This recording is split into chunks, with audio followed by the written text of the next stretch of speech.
Ekkarma.com presents Pets, My Journey to a Pet Parent and Why Families Must Have One. This may be a far-sighted approach when you think of it. I do have a few reasons of my own to support this theory. I understand that there are many people on both sides of this debate. I also have some of my own which I mention here. Pets make you more compassionate. They make you shower unconditional love. They distress you. A big enough reason in our current world to get one. Also, you can't imagine the love you get till the time you go through it yourself. It is a completely different feeling. I detail some of them here. I may not be able to change the naysayers, but maybe those sitting on the fence may get the final thrust after reading my experiences. As a full disclosure, let me start with the fact that I was one of those on the other side, against all pets at home. So, I am a recent convert in that sense. Few people convinced me in my journey to get a dog, and of course, the experience was something I had not imagined at the least. Do I regret any part of it? Not at all. I was not a dog person, or a cat person for that matter to start with. I had my reason for it. Some of it was due to the bad memories I had as a child. One fine day, my father got a pair of puppies, one a female and another a male. This was primarily to satisfy my younger sister's demands for a dog. Neither my elder brother nor I were in any way changed by the introduction of the new family members, though I don't remember that time very clearly. My sister was overjoyed with their company. She would hold them in her lap, pet them, and play with them. One thing I do remember is that we could never decide what breed they belonged to. They were black and were supposed to be of the smaller breeds. One of my father's acquaintances' dogs had had a large litter, and so two of them made their way to our house. We were told that they were black Pomeranians. This was what we believed for a long time as they grew. We did not see them developing those fur hairs typical of a Pomeranian. Maybe they were a cross or another breed altogether. We debated on them being Labradors, but their size was an issue. They were not as big and neither as cute. Anyway, this was a topic that we discussed within the family as a favorite pastime of ours. To this day, I don't know what they were. I have convinced myself that they were a cross of a Labrador and some small breed. To top it all, one day a street dog came over to our backyard and bit the female puppy. The result of it was not expected. The puppy went crazy and bit all the family members. This was even though the puppy was vaccinated for rabies. The doctor was called in and did not have happy news for us. We all had to have the precautionary 14 injections to stay safe from rabies. I did not like it and neither felt convinced by that suggestion. If the vaccination could not save the dog, how was that supposed to save us? Yes, I am from that generation when 14 injections were given for rabies prevention. The worst part was that we had to take them in our stomachs, and each of them contributed to an immense itch in that area. If you scratch, it became worse and developed rashes all over. Imagine the difficult time we would have gone through in that period. I am trying to build this initial narrative to show you how far I was in this pet journey and where I landed ultimately despite all my opinions. The injections were the final straw for me to start disliking dogs. I grew up with it and had it most of my grown-up life. I was one of those persons who would look at the dog hairs protruding from a person's shirt and flinch. I would make faces when I would get into other people's cars and see their seats covered with dog hair. Not a dog lover for sure, you can say.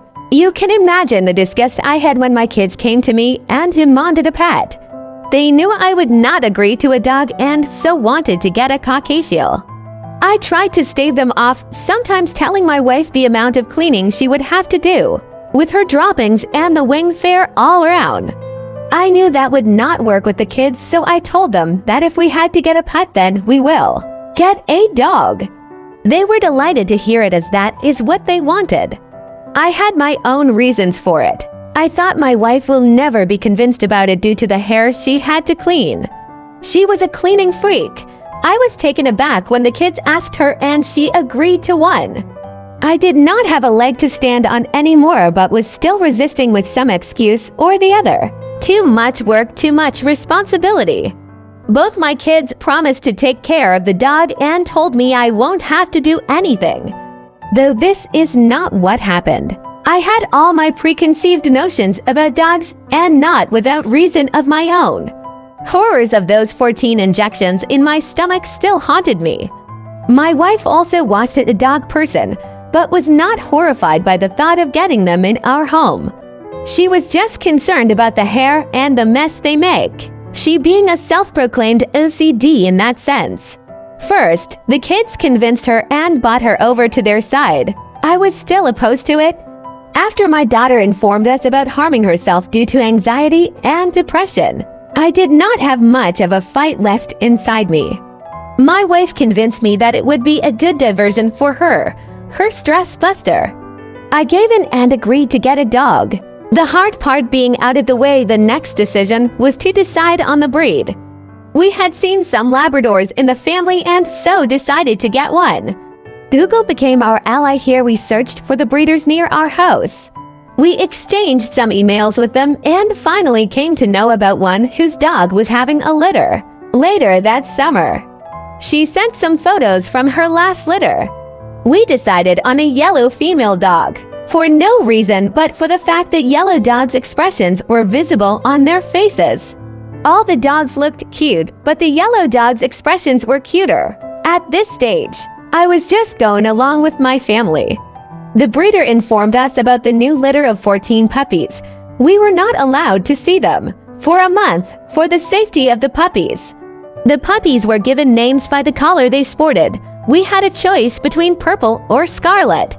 Scarlet was lighter in shade and our inclination was toward it, though purple was also good and was a Dudley.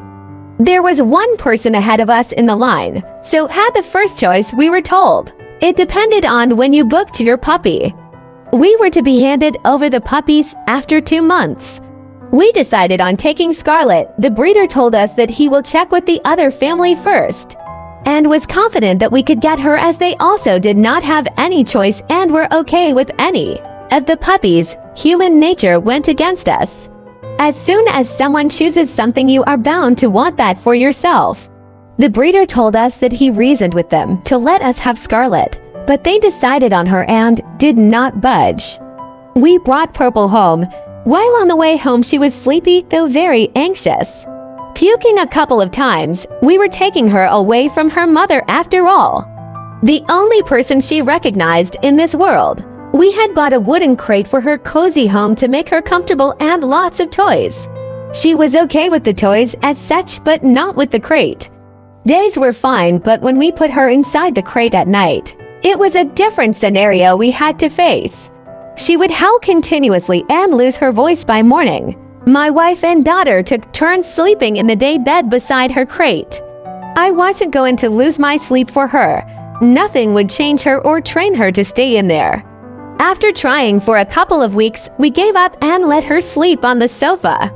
We would tie her to the sofa leg with a leash at night, so that she doesn't run away, and send a signal to her that it was time to sleep. Her howling stopped completely and we also got the sleep we needed, a small compromise we thought. Her size increased day by day and before we knew she was a full-size dog, though still a puppy, barely some months old. The next difficulty came in when she started chewing everything in her sight. Our leather sofa was a remnant of the luxury it was built for. We patched it with leather strips from Amazon. Our wall corners were bitten, showing the steel plates inside. I wasn't aware of plates being inside walls earlier. Nothing was spared. Hard chew toys marketed for aggressive chewers barely lasted a day. She had special chewing abilities. We went from one harness to the other as they could barely last her chewing. She found ways to eat her way out of it. We even got a calming collar for her. So you can imagine there was nothing that we did not try. After the things inside our house were all bitten and struggling to stay upright, her chewing decreased and she stayed on her toys for the chewing now. There was one problem after the other, literally. She was nearly a year old, but would still urinate inside the house. She was one step ahead of us. Right from her howling at night to her chewing, she was ahead of us, finding newer ways to keep us on our toes. All this while we went from one episode to the other, barely getting time to think about whether what we had done was right or not. The family anyway was convinced that it was a good move. I was moving around, but not willing to admit it in front of them. She became our darling and the center of attention. We could not have imagined our lives without her now. We wanted to hug her, but she would run away, except for the time when she was calm in a sleepy state. This was the time we would torture her with all our love. She did get back to us in her own way, though, having the last laugh when she is in her cute state. When we had gotten her home, my son would kiss her face and ask me to do it too, laughing when I did not do it, making faces. I wasn't comfortable with it. Her hair bothered me, and I was just doing my duty as I had got her in my home. I don't know when the transformation happened, but one fine day, I was hugging her, kissing her, and wanting her to stay near me. I wasn't bothered by her hair over me anymore. My wife, despite all her love for her, was still cribbing about the amount of hair inside the house she had to clean. Her vacuuming had increased to twice a day. Her chewing around the house also did not bother us, bringing a smile to our faces with her new activity. My wife would often question me about what I would have done if any of our children had done this when they were young. Both agreed that we would not have been happy or let them do it. They would not have been able to take the same liberty. I had seen the change inside my daughter due to her presence. Her anxieties had not disappeared, but were a little less around her. If I had to evaluate my decision on getting a dog, this would have been enough. I won't admit it to myself or to anyone else, but I believe in some way I too battle with my anxieties at times, and that is what she has helped me with too. We don't accept the fact about our mental health. Deep within there is a voice that says that this is something that cannot happen to me. I had seen my stress levels going down when I was around her, when I was hugging her or enjoying the things she did. The very things which irritated me initially brought a smile to my face now. I would look at her walk and the way she would waddle her booty while walking or run around the house in her zoomies. It pained us when she skipped her lunch or dinner, as she was a very picky eater. The doctor even told us not to worry, she would be fine even after not eating for a couple of days. She was our furry baby now. The way we brought up our two kids was what we were doing with our furry baby too. We would get satisfaction when she ate everything. We would watch over her when she slept. Hugging her after waking up every day was part of our morning routine. She, being sleepy, did not offer any resistance and gave into our hugging demands. The best thing was no one felt jealous, keeping her first on the list ahead of the other family members in the pecking order. She was our whole universe. I am still not a cat person, though my family taunts me about my initial dog aversion. I am not sure if that would change someday or when I have a cat around, but for now, I am satisfied with my dog. I believe I am more compassionate now than I was before her. I am fully convinced now that this was one of the best decisions I have taken in my life in getting her to our home, into our lives.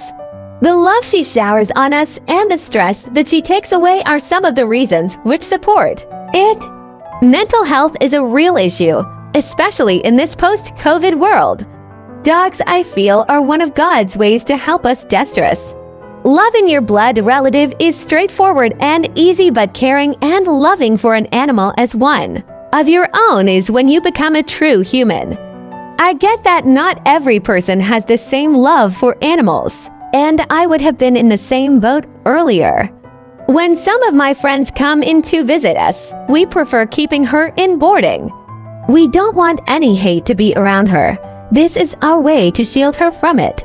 There is the initial separation for sure, but I feel that is better than stroking her anxieties when we go out and leave her at home. My family is already ahead of me thinking about the second dog we will get. 3 of them now want a smaller breed dog in the hope that it will let it cuddle itself and get into their lap. Hope is a good thing, they say. I have put my foot down for now, telling them that this is the last dog and the only dog we will get in our family. Though never say never, sigh.